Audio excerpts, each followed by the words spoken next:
All right. Hold on. Week 7 of the Artist Way. This week was cool. Um, okay. Everybody, I don't care if you're doing the Artist Way or not. Everybody needs to look at Doechie's week 6 Artist Way recap. The first 2 seconds took me out. Absolutely hilarious. I was cracking up. It cracked me up. It didn't take me out. But I was cracking up because that little roller coaster, I said, what? Anyways. So this week was about recovering a sense of connection. Okay. And so the first essay was about listening. And so I created a task this week, like a week-long task of my own, that during the times that I would usually wake up in the morning, or right before I go to bed, when I would pray, I was going to, like, just not pray about anything, but sit in silence and listen to what God was saying. Listen to anything that God wanted to tell me. So that was the first essay. The second essay was about perfectionism. And it was funny because I read perfectionism in this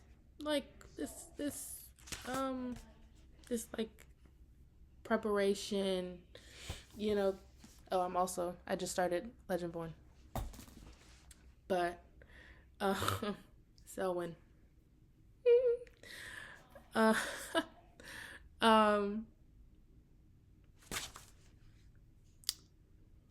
and I also read about perfectionism in Bird by Bird by Anne Lamott. And I don't think that I deal with perfectionism. I don't feel like things need to be perfect before I let somebody read them. I don't think that things need, by any means. I know that things aren't going to be good at first. And I think I know that because I've done like improv at Ole Miss. And like, I just know about things not being good first. And I'm finding that out more and more. Like, I just don't ever expect that. And I know that things need to go through a process of like revision and like refinement over and over again to be good. So I never have that problem. So to be confronted with it twice this week, I'm like, I don't think about my audience when I'm creating. I don't think about really anyone when I'm creating. So like I was trying to be like, do I ever do these things? But I don't. I don't. So yeah. And then there was Risk. Talking about like, what would you do if you like, if I knew I didn't have to do it perfectly. And I think that I was saying that maybe I would film the Latinx short film that I want to do, because I haven't done it yet because I don't have the money for it. And part of me is like, I don't think that's perfectionism. I just think that there is a certain standard that I want to achieve that I'm not willing to do it for just $5. And people tell me like, all people, go online and they'll post a short film that they've done on YouTube, and it's like, you know what I mean? I don't know. They might have done it for like $100. And I'm like, that's amazing if that's what you wanted. But like, what I'm envisioning does not and cannot cost $100 by any means. It is a lot more than $100. And I love when people are able to see their vision come to life. So if by any means, if you can get your vision out there and on YouTube and like on the big screen for under $100, so be it, dude. oh my gosh, hallelujah for you. You know what I'm saying? Can I get a Kobe Jack hallelujah? Hallelujah. Because I just, what I'm trying to do takes a lot of money. So yeah, I don't know. Like, I don't know about the risk thing. I think I might have to come back to it, which I don't really mind. And then the last, like, essay talked about jealousy and how jealousy is a map to, jealousy is a map to begin the things that you haven't yet. Like, when you're jealous of somebody, then you're seeing what you want. And so then you can take the steps to be like, okay, how do I get to that place so that I'm not jealous of that person? Which I totally get. And, yeah, like, people that can really sing, oh my gosh. And it's not like I'm jealous of them, but I've just been thinking lately, like, voices like Whitney Houston and, like, Celine Dion and, like, Cynthia Erivo, like, those voices are just, like, one of a kind. And it's like, who's singing like that? I don't know. And it's just like, I wouldn't be able to sing like that. Part of me is like, be so freaking for real. You know what I mean? Like, be for real with yourself. But then the other part of me is like, why couldn't I sound like that in the future? I don't sound like that right now, obviously. You know what I mean? And like, yes, Whitney Houston sounded drop dead, amazing, gorgeous when she was my age. But that was her. That's not me. And that's okay. Maybe it might take me double the time to sound like that. Yeah, or to sound the way I want to. I don't know. Yeah. So that was really interesting for me. And then the tasks that I did this week, on Sunday, I made a list of my 5 favorite films. So my 5 favorite films are Remember the Titans, Saving Mr. Banks, the 2021 West Side Story, Dead Poets Society, and A Bronx Tale. Then it says, do you see any common denominators among them? And the biggest common denominator that I see of my 5 favorite films is that somebody dies in all of them.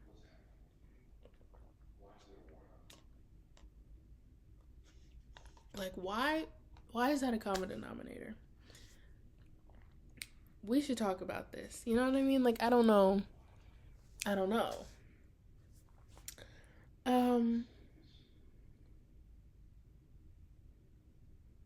Yeah, and so, like, I was trying to think, like, what other common denominators are there? And I feel like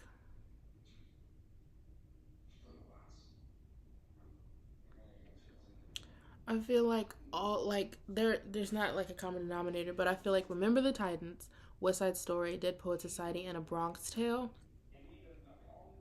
are all kind of like, they're not happily ever afters, but they end on a note that's like, everything's gonna be okay to some degree. Because it's not like, because like Dead Poet Society, like, spoiler, but like the teacher's fired. And like the boys, one of the boys is expelled. And so like, and and like obviously somebody dies, but like the teacher's fired and like the boys have to like pick themselves back up after that. And so it's just like, not, it's like they have the moment of like, oh, captain, my captain, but it's still heartbreaking. So it's not like a, oh yay, it's like a, okay, now it's time to like pick ourselves up by our bootstraps and like find a way out of this literal mess that we've gotten into. Not even like gotten ourselves into, but just like gotten into in general. But I feel like Saving Mr. Banks is the only one that's like it feels happily ever after, because like she finds relief and like solace and like peace of mind. You know, oh, it's so beautiful. I love Saving Mr. Banks, and you know what? I might do that for my. You know what? I might watch that for my artist day next week, because for week 8, because this week, I mean, not this week, but this movie, Saving Mr. Banks, I just love it, and it's so funny. Anyways, but yeah, I think I just would need to just like think about them more to figure out another common denominator, but that's what I've like always. My mom's watching TV, but like that's just like the common denominator that I've always thought of. Like, somebody dies in all of my favorite films. What does that say about me? I don't know. That's okay. So yeah, but let's get into these questions. How many times did I do my morning pages? I did them every day this week. I don't play about my morning pages. Okay? I don't play at all. Okay? My creative risks have been putting myself first starting now. You know, like things that don't feel comfortable to me, I'm not doing them anymore. I don't care. And I'm just starting to put me first. And I'm simultaneously pushing my childhood self or my inner artist, but also giving her time to breathe. I have a 1-person show to memorize by mid-February. I have not started memorizing it. Even though I was supposed to start this week, I did not do that. So I think I'm going to start next week. And I'm just going to give myself grace. Because part of me is like, what is wrong with you? Why haven't you started learning it yet? See, you're procrastinating and you're letting yourself do old habits. But another part of me is like, it's okay. Just calm down. You can start now. You're not too late. But the other part of me is like, girl, you are too late. Like, you are too late. Type beat. I don't know, though. We'll have to, that's just what's going on in here. And so it's not a long 1-person show, but it's a 1-person show nonetheless. Like, really, no matter how long it is, it could be 30 minutes. That's still 30 minutes of you on stage by yourself. Nobody else is on there because it's a 1-person show. Okay. So, yeah, honey, I'm going to just start this week. I'm going to start Monday. I might even start tomorrow. I think I'm just going to read the script tomorrow just to ease myself in. And then I'm just going to follow the plan that I've put in place. You know what I mean? I'm just chill. You know what I mean? I'm starting a week later. But doggone, that's just how it's going to go. And I'm gonna do my work. And it's going to be okay. Like, bird by bird, bro. Bird by bird. I'm going to read the show tomorrow. I'm going to just take it one day at a time. I'm just going to read the show tomorrow. And then Monday, I might read it again. You know what I mean? I might just read it every other day until January. And then in January, I'll start, cracking down on just like each person's lines. I think that's what I'll do because, you know what I'm saying? I don't know. I didn't start when I wanted to, but that's okay. I'm trying to tell myself that's okay. And I'm trying to believe that that's okay. Okay. Did you do your artist date this week? Did you use it to take any risks? What did you do? How did you feel? My artist date was a trip to Barnes & Noble at Carriage Crossing. I got myself a sugar cookie latte, and at first, I really didn't like it, but then I was like, wait a minute, it's a latte. So it's more latte, less sugar cookie. And I was hoping that it would be more sugar cookie, less latte. Once I understood that, I said, oh, well then it's fine. You know what I mean? I was just expecting more sugar cookie, less latte. But I got more latte, less sugar cookie. And once I was like, oh, it's a latte, it's going to taste like a latte, then I was like, okay. But I went into almost every corner of that place, just looking at books. And I was looking at the books, looking at the albums. I saw this gorgeous Sound of Music Criterion Collection, like, not poster, but like this, like, gorgeous Sound of Metal. That's what the movie's called, Sound of Metal. It was just like a brilliant cover art. It was gorgeous. But like, I was just like, but when I was in there, in Barnes & Noble, I was just like looking at all the books. And sometimes I would go onto my Goodreads app and I would put in a title like, ooh, that sounds good. Ooh, that looks good. I'm going to put it in. Ciao. I've already put that on my Goodreads. And I'm like, okay, I need to get a library card and start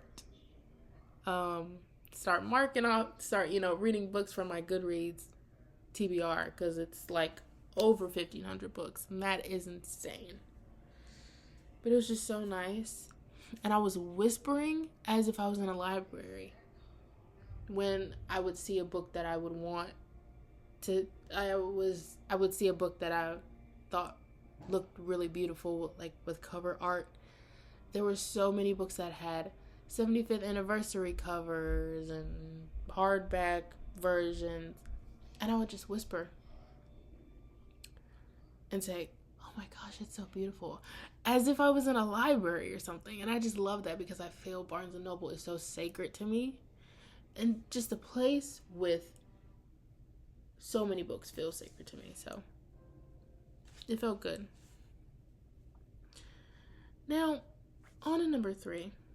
I did not experience any synchronicity this week, unfortunately. It's making me feel kind of sad, because I'm like opening myself up to possibilities, and for, these synchronicities to just fall on my lap, and they're not. And I feel 2 ways. I feel either I'm not looking hard enough for the synchronicities, but I also feel as though I shouldn't have to be searching for them. They should just be coming to me. I shouldn't have to look for them too hard, because they should just be popping up, oh my gosh, I was just talking about that, or oh my gosh, I was just thinking about that, or yeah. And so I'm hoping that week 8 is full of synchronicities that are good for me, because I want them. They make me feel good. And I want things that make me feel good. Excuse me. What can I say? And then, number 4, were there any other issues this week that you can consider significant for your recovery? I'm taking myself out of all situations that I don't want to be in. And that is most significant of my recovery, I think. There was a situation this week where somebody asked me to do something for them in a group situation. When they asked me to do it, I didn't want to do it. But I was like, I hesitantly agreed, because I didn't want to do it. And so then I started not to feel well. So I started not to feel well, and I was like, well, not feeling well, so I can't do that thing. So I went to this person and I said, hey girl, not feeling good. Can't do the thing with you guys. Sorry about that. This person goes, oh, no, you can still do it even though you don't feel good. Just don't do it like everybody else, but you can still do it.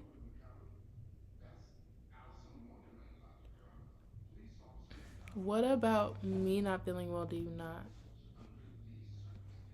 get? And I kind of feel like that doesn't feel like you care about me. You know what I mean? That, okay. That doesn't even, what? You don't care if I'm not feeling well. You'll have me go and do whatever you need me to do because it's what you need for me to do. But it's not even life or death. But I don't feel well.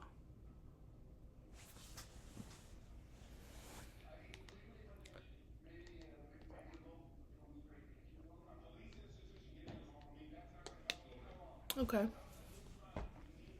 So when I say I'm getting ready to put me first, that's exactly what I'm talking about. Did I end up doing the thing? No, I didn't. You want to know why? Because I went on my artist date. I said I'm putting me first. I told the person, I said, I'm not going to be able to do the thing for you. I have somewhere to be. And you know where I was? At Barnes and the Noble. I was at BNN. Because I'm going to put me first from now on. And that's how week 7 went. I'm excited for week 8.